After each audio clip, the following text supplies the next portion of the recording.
Mjue Nabii Musa, mjumbe wa agano la mwisho ambaye Mungu amempa mamlaka juu ya vyote.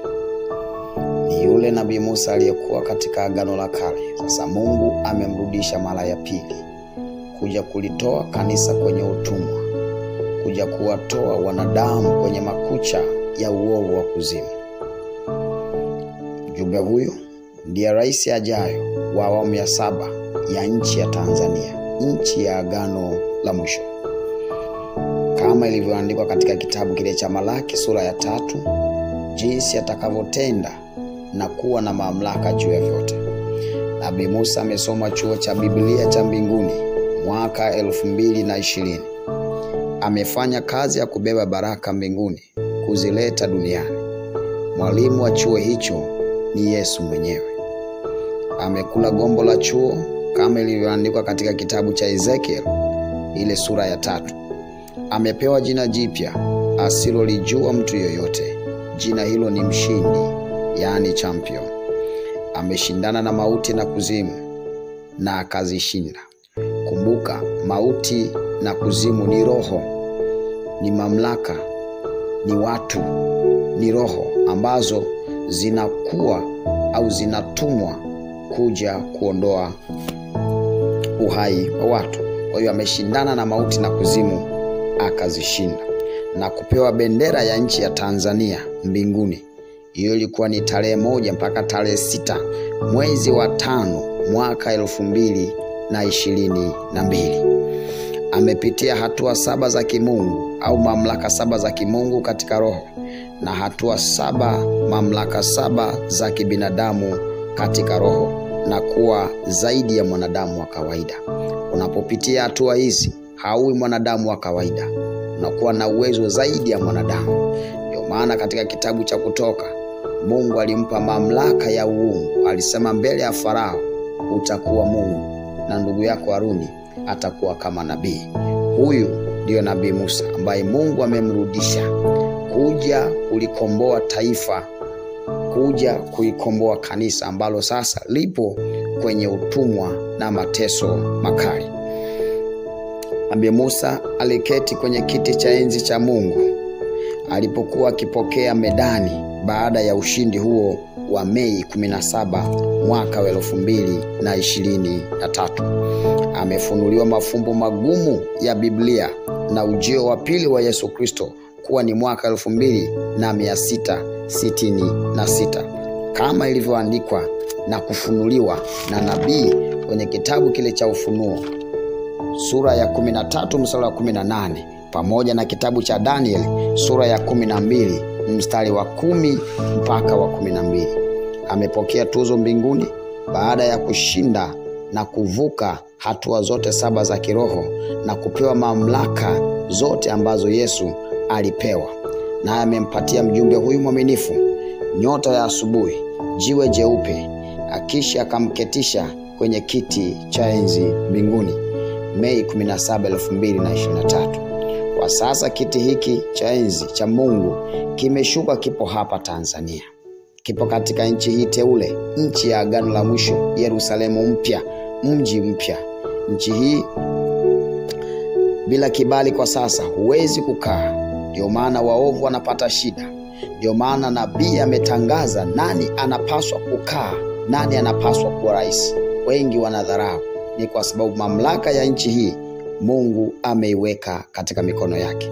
Amewaita wengi ili wakabidhi, lakini wengi wamedharau.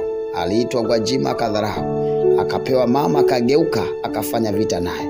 Akapewa Tundu Lissu naye hakuja.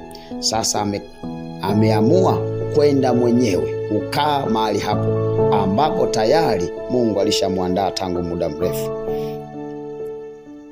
Ameshindania mambo mengi ambayo waovu wamekuwa wakiinuka na kuwakandamiza watu katika mambo ambayo Mungu amewapa amani. Wao wanatengeneza kwa ajili ya faida yao. Ameshuhudia muhuri wa 4 ukifunguliwa mwaka 2021 tarehe 12 mwezi wa 7 kama ilivyoandikwa katika kitabu cha Ufunuo sura ya 6 mstari wa 7 mpaka wa 8. Ameshuhudia pia kufunguliwa kwa tarumbeta ya 3 ambayo ilipigwa mwezi wa 10 2023. Pia ameshuhudia kufunguliwa kwa kitasa cha 3 au juma la 3 Oktoba 2023, kama ilivyoandikwa katika kitabu cha Ufunuo sura ya 16 mstari wa 4. Hivyo sasa duniani tupo katika muhuri wa 4, tarumbeta ya 3 na kitasa cha 3 au juma la 3, na kufanya ujio wa Yesu Kristo kuja duniani utakuwa ni pale ambapo muhuri utakuwa ni wa 7, tarumbeta itakuwa ya 7 na kitasa muhuri utakuwa wa 6, tarumbeta ya 6 pamoja na juma la 6.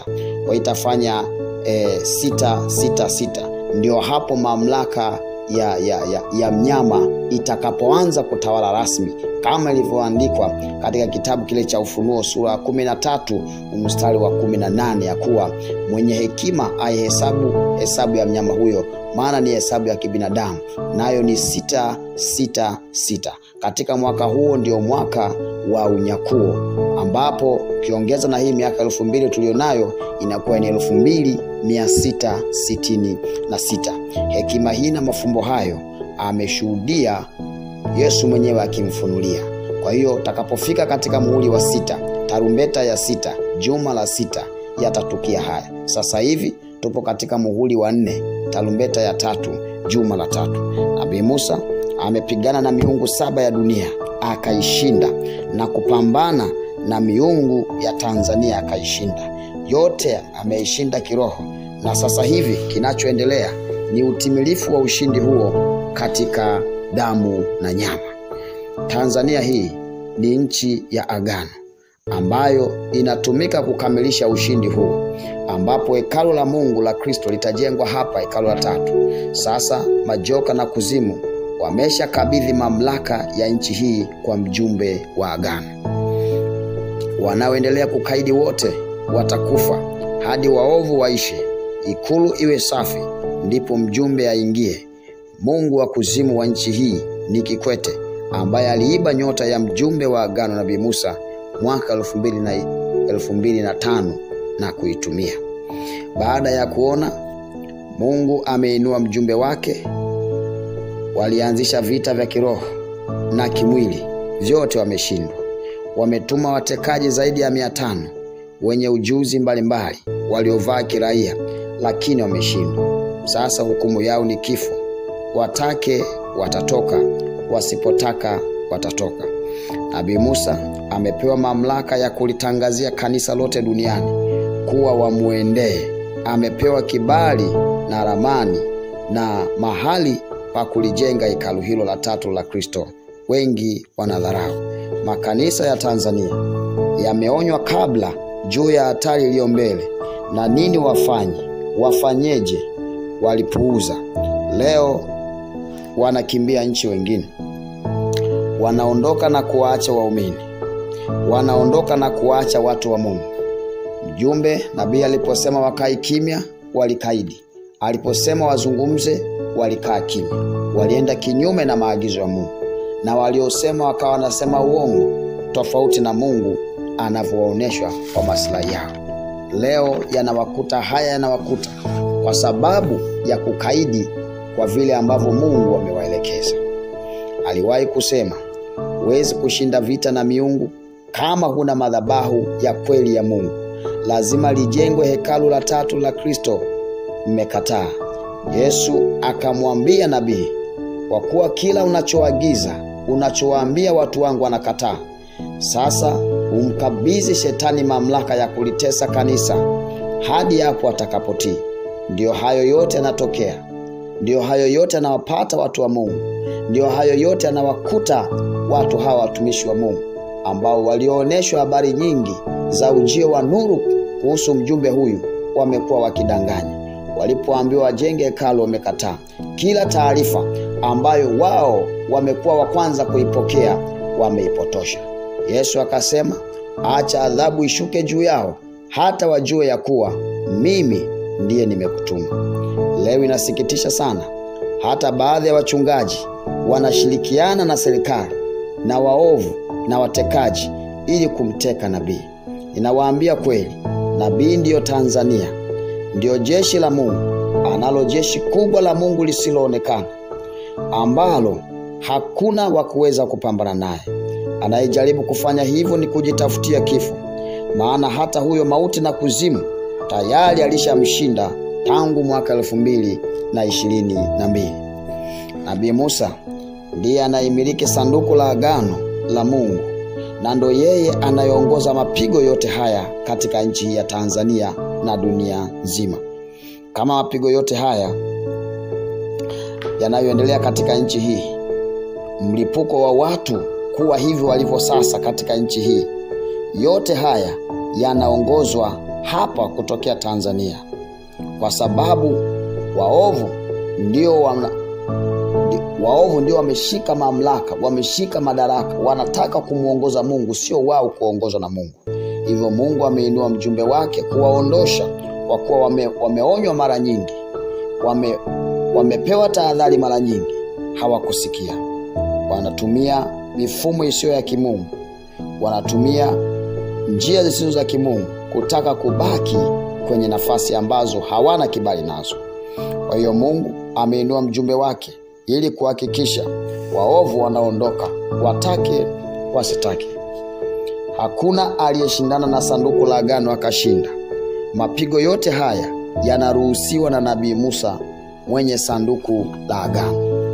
Inasema tena, waovu kwa sababu ya utekaji na mambo wanayofanya katika nchi hii, na watekaji hawa na waovu hawa wanatumwa na Samia pamoja na Kikwete na magenge yao, ambao wamefanya nchi hii kama nchi ya familia zao kwa maslahi yao. Sasa mwenye Tanzania amerudi, hata kaa tena muovu, hakuna atakaibaki salama.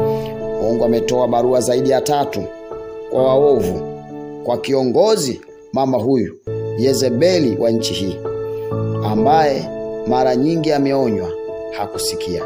Alikuja kwa magoti kuomba, lakini sasa amegeuka na Mungu amemkataa. Samia na watu wake wote wamekaidi, na sasa kinachofuata kwao ni kipigo na mauaji kwa njia wasizozijua. Watakufa na kusambaratika. Mungu ameweka roho zake 7 juu ya mjumbe huyu. Ndio maana alipoenda kupokea tuzo na kukaa katika kiti cha enzi cha Mungu, aligawanyika mara 7, kwa kuwa amepewa roho 7 za Mungu. Analo jeshi la mbinguni la kuingia popote duniani bila kuzuiliwa na yoyote, maana dunia yote Mungu amemweka nabii kuwa juu na muamuzi na mtawala. Ikiwa miungu mikuu ya dunia unayoitegemea katika uganga na ulozi imesujudu mbele ya mjumbe na kushindwa, wewe ni nani hata uzuie mapenzi ya Mungu, hata uzuie kazi ya Mungu? Kifo ndio mshahara ambao unaweza ukaupata kushindana na Mungu. Nabii Musa ni nuru ambayo wengi wanaiona. Wengi wanaona dunia nzima ni giza, Tanzania peke yake kuna nuru. Hiyo nuru ya mjumbe huyu ambayo Mungu amemleta sasa kwa ajili ya ukombozi wa watu wote duniani, wengi wanadharau. Hamjajua bado, nabii ametumwa kuleta ukombozi wa uhuru na haki ya Mungu duniani kote. Tazamieni waovu kutolewa katika nchi nyingi duniani. Kazi yote hii inafanywa na Nabii Musa chini ya sanduku la agano ambalo amepewa kwa mamlaka ya Mungu. Ndio maana unaona kila kona waovu wanaanguka. Miungu ya Afrika ambayo madhabahu yake iko pale Misri, nayo imesambaratishwa, imeshashindwa na kukabidhi mamlaka juu ya mjumbe wa agano mbele ya mjumbe huyu. Ndio maana unakuta wanyonge wanainuka wakiwa na nguvu sasa. Nchi mbalimbali ya Afrika unakuta zinapindua tawala, zinaondoa waovu waliokaa kwenye madaraka miaka na miaka, kwa sababu nguvu ya Mungu ndiyo inayokwenda kutawala sasa. Hii ndiyo maana ya nuru kuonekana Tanzania, kisha kuenea Afrika yote na dunia nzima, kwamba ukombozi Mungu anaofanya kupitia hapa Tanzania utaenea nchi zingine pia na dunia nzima kwa njia ya mjumbe wake huyu. Nguvu za kuzimu, nguvu za Freemason, nguvu za Illuminati na waganga wote tayari zimeanguka. Kina Yane na Yambre hawana nguvu tena. Mtaloga hamtafanikiwa.